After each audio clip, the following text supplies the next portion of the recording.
Hi and welcome back to Shetland Trader Chats. I have returned from New Zealand. I've been back for about a week now. The jet lag has been real.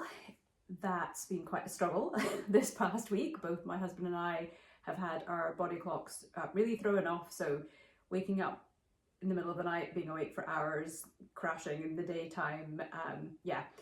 It's been a lot, but I think we're gradually returning to normality here, and it's kind of spring-like outside, hence, you know, I have short sleeves on today. That's kind of nice to return to because we had such lovely weather, warm weather when we were in New Zealand. Yeah, it was an incredible trip.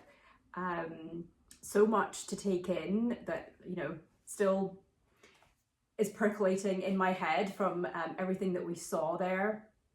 We had the first 10 days we did a camper van trip with one of our kids who's already over there, Sage. So the three of us rented a camper van and we did this whole trip around the South Island of New Zealand. And that was kind of mind-blowing. The landscapes were incredible, so diverse, and would change within hours of driving. And I'll put up some photos of some of our favourite spots. It's far too much for me to cover in an episode here of everything that we did, but we had a really great time.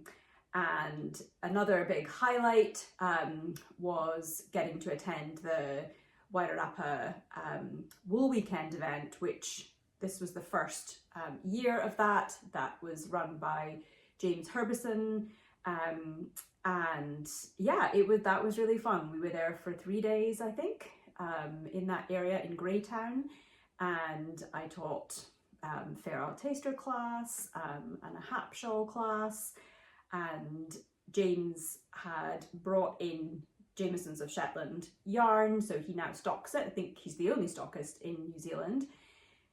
So we used that for the classes, and there was a marketplace and some other teachers, and everyone was really, really lovely. And in fact, at the end of the weekend, I got interviewed by 3 New Zealand-based podcasters who had attended my classes. So I'll link to that episode so that you can see it and you can hear a little bit more about the Wool Weekend. But yeah, I had a really fantastic time there. I did buy some yarn when I was in New Zealand, so I have some of that here to share with you today. So I think several of you mentioned before I went how I needed to look out for the possum yarn. So I did. I got 2 different ones. The first one I got, I actually picked up this skein by Doe Spins. So it's a naturally dyed merino possum. So I think most of the merino possums are about 80% merino and 20% possum. And I picked this one up in, I'm going to space the name of it. Oamaru, I think it's called, the town. I'll correct that if that's not right, but that was when we were on the South Island driving around, and there was a textile centre there that somebody had recommended I go into. So I went in there, and unfortunately didn't meet Doe, but I did pick up some of her yarn. So I think I'm going to make a hat out of this probably at some point for my husband because he loves purple. During the Wairarapa Wool Weekend, there were vendors there too. So I picked up, this is just, this is not a merino possum blend, this is just a New Zealand merino, and this is from Vintage Pearls. And so I picked up this and kind of 3 mini skeins of different colours.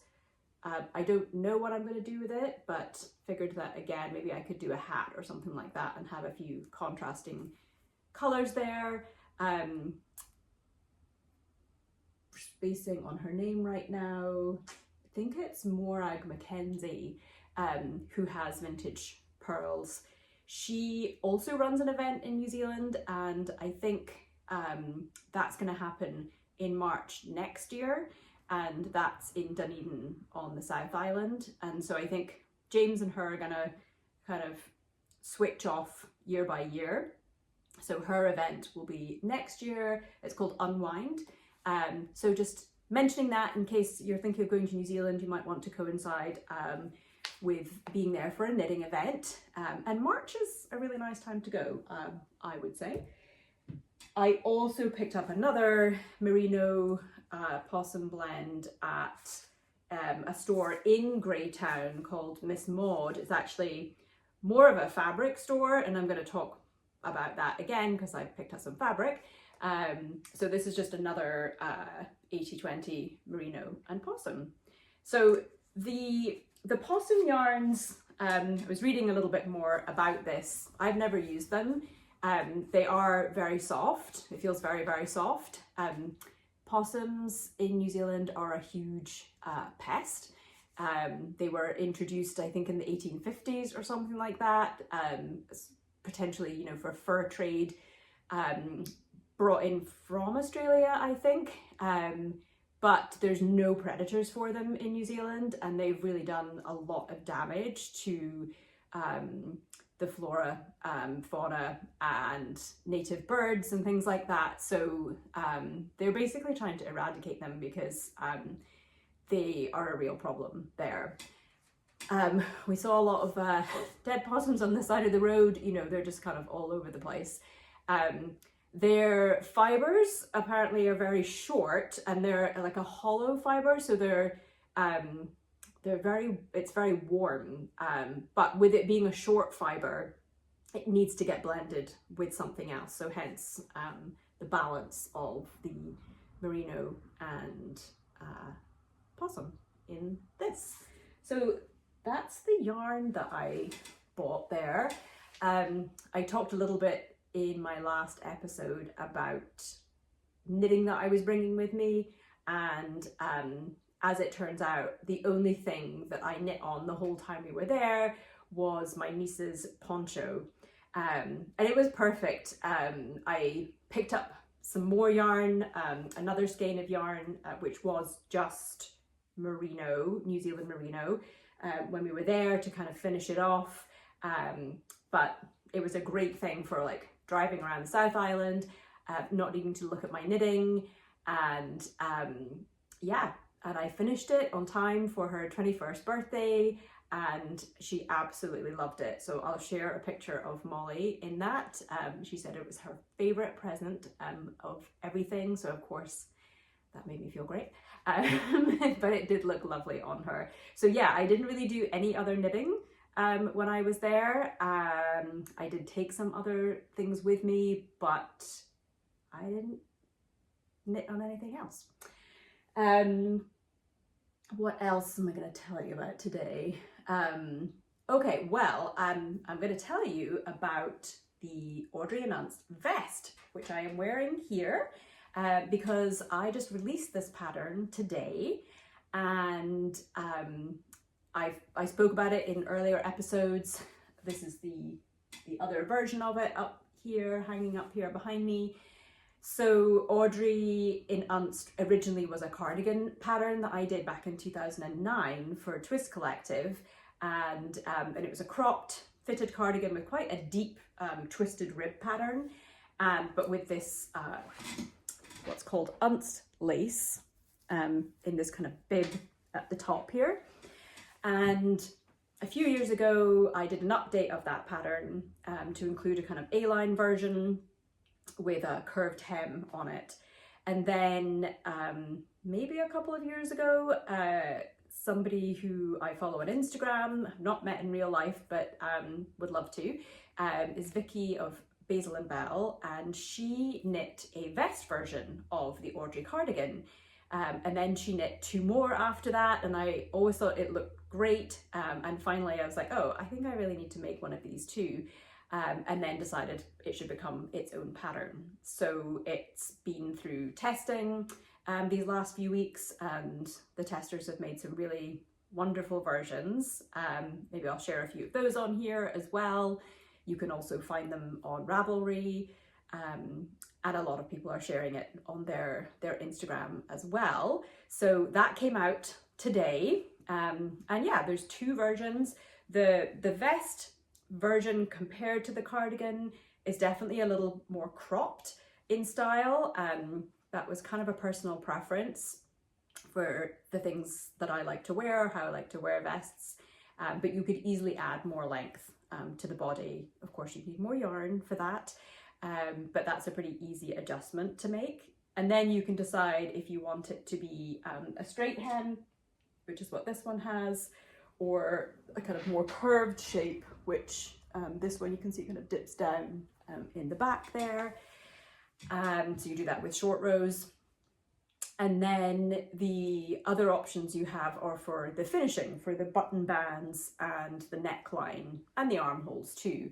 So this version uses ribbing in those areas, and in this one I did an I-cord bind off, and I used an I-cord bind off in the original cardigan as well, but I slightly tweaked it for the vest version so that the I-cord, it goes all the way, just lift this off here, turn it around.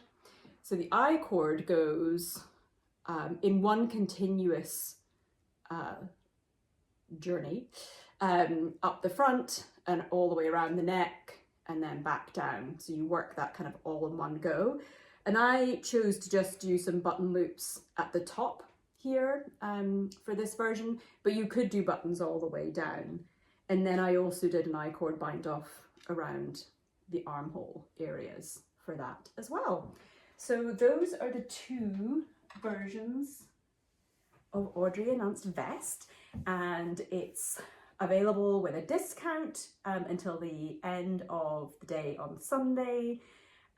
So you can use the code AudreyVest20 on Ravelry or Payhip if you prefer to use that, to get 20% off the pattern. So yeah, that is today's exciting news.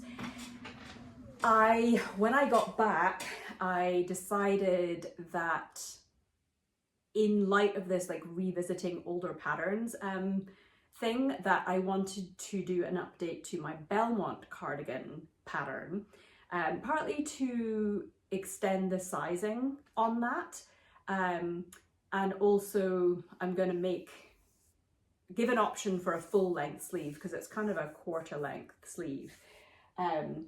So I started knitting that in this custom colour that I had the mill make for me. I can't remember if I've talked about this or not on the podcast yet, but I had this custom colour made for when I did Knit Stars this past year. So it's part of the pattern that I did, which was a little kind of neckerchief cowl thing, lace thing, and it uses this shade. So it's called Hairst, which is a Shetland word for like the harvest time or autumn, and it's supposed to represent this shade that you see on the hills in Shetland in the fall, which comes from the bog cotton grass. It turns the tops of the grass part of the bog cotton turn this really rusty reddy colour, and it kind of blankets the hillsides. So that was the shade that I was going for with that. And when we were developing the colour, I worked with Louise at the Jamieson's mill, and just kind of gave some suggestions of colours that I thought might be in there, because it's got a few different colours in it, a blended yarn. And then she kind of went to work putting different recipes, I guess, if you like, together to see what balance we wanted. And I think she came up with 12 different options, and actually sent me all of them so I could see them in person. And they looked like this. So she sent them in like a little bat of fleece here. They have like a little mini carding machine that they use, to just, you know, do little amounts. So I got 12 of these and a little bit of, this one dropped on the floor, a little bit of the spun version of it too. And I basically had to decide which one, you know, I felt closely matched the color that I was going for. So this is the one that I picked, and they made a whole bunch of that for me, for Knit Stars, and Simply Shetland will be selling that color come the fall, so I don't know, August or September time. So I am starting to make some samples using it, and I thought it would look really lovely in the Belmont cardigan pattern. And I'm really enjoying knitting it up, actually, because I haven't, other than using it for the Knit Stars cowl, I haven't knit that much with it. So it's lovely to kind of see all the different heathered colors in there. I really love it. So yeah, so that's one of the things that I'm working on knit-wise. I think next episode I'm going to talk more again about that Q2 kit, because that will be kind of hitting the stores right around that time.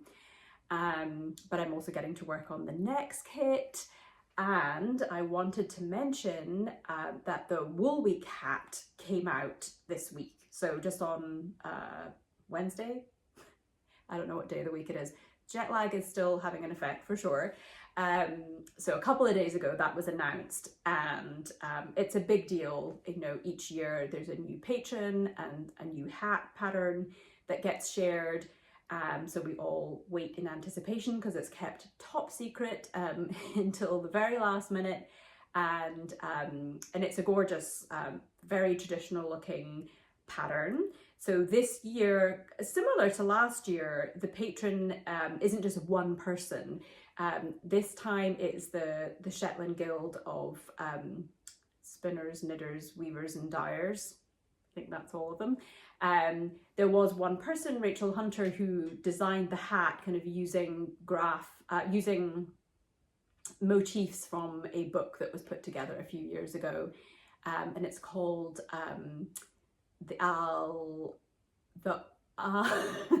what's it called? It's called the Al Ower Turi. Sorry.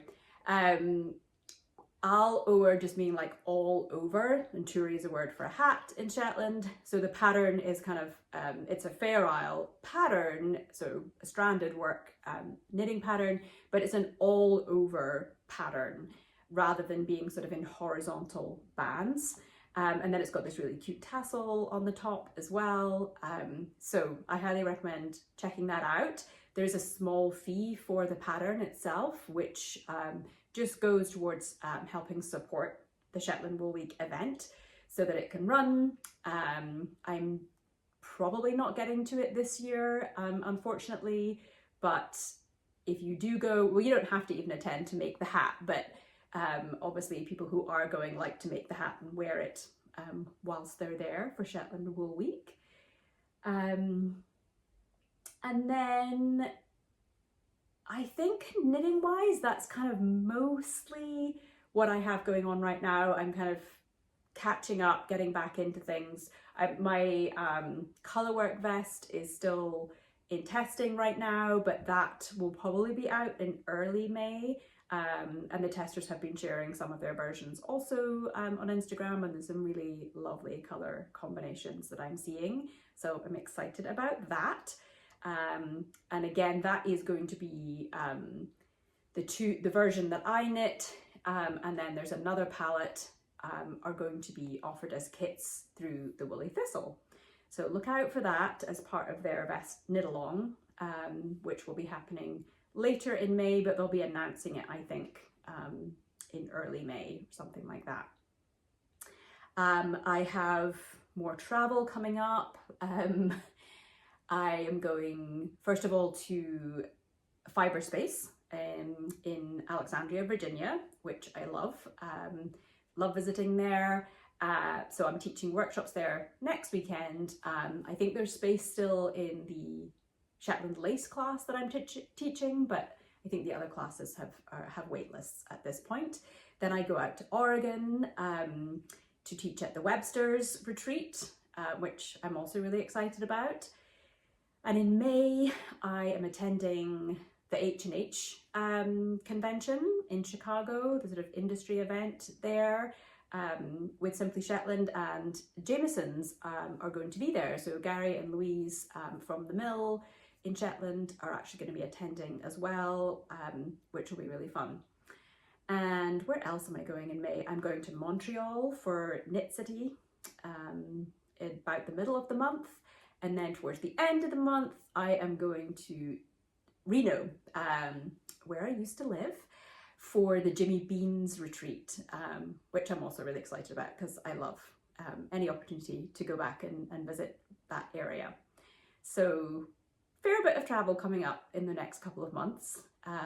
So hopefully, you know, I get over this jet lag by the end of this weekend, and I can be back into normal mode for all of that.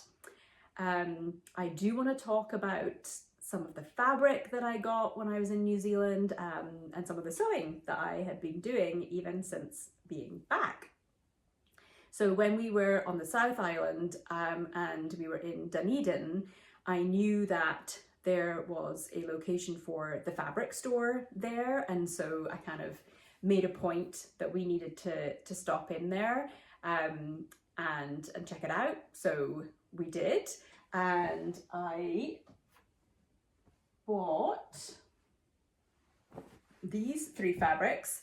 Of course, I wanted to get some merino to work with, so I got this nice stripy merino, which apparently is from the store. It's a dead stock fabric now, but it's from the store, I think it's called the Untouched World, which is, you know, a sustainable, it's the only store I think that is recognized by the UN as, you know, a sustainable store. They have physical stores where they sell products as well, finished knitwear and things like that.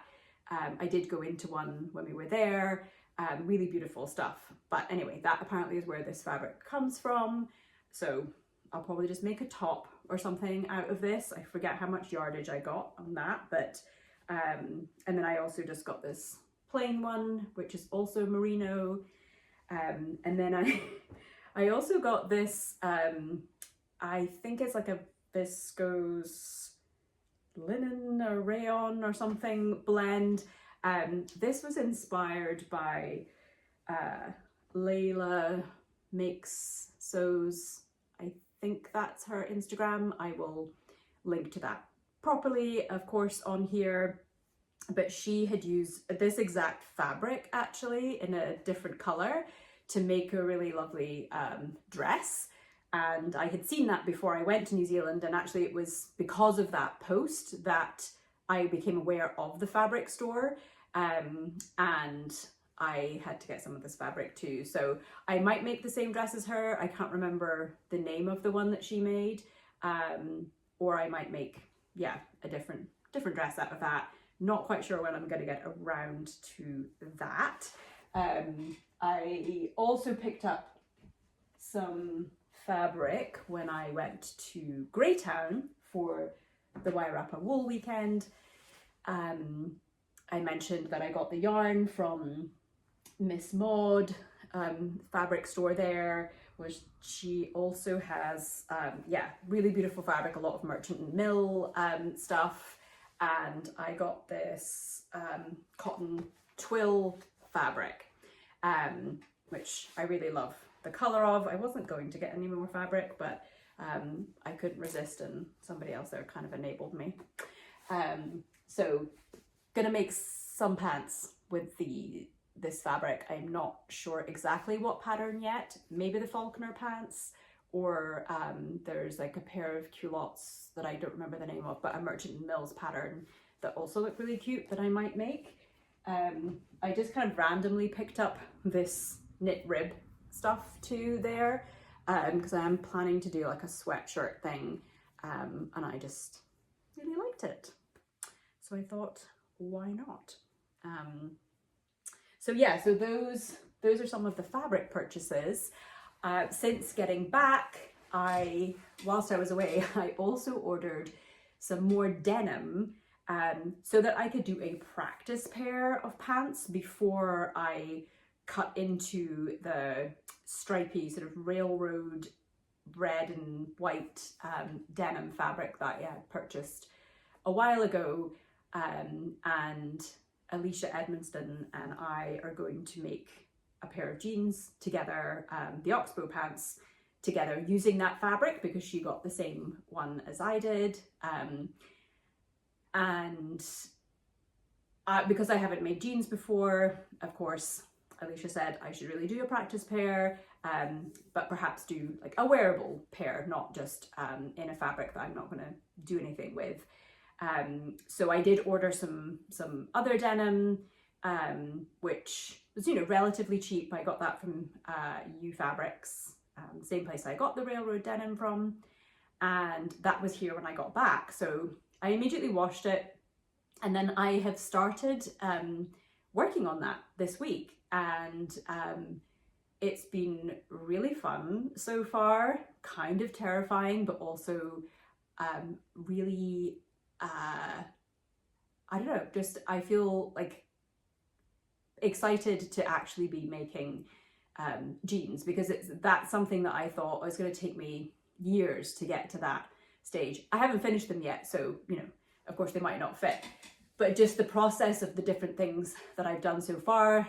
Yesterday I put in the zipper. That was kind of magical. I started off going, I have no idea what I'm doing here or how this is supposed to work.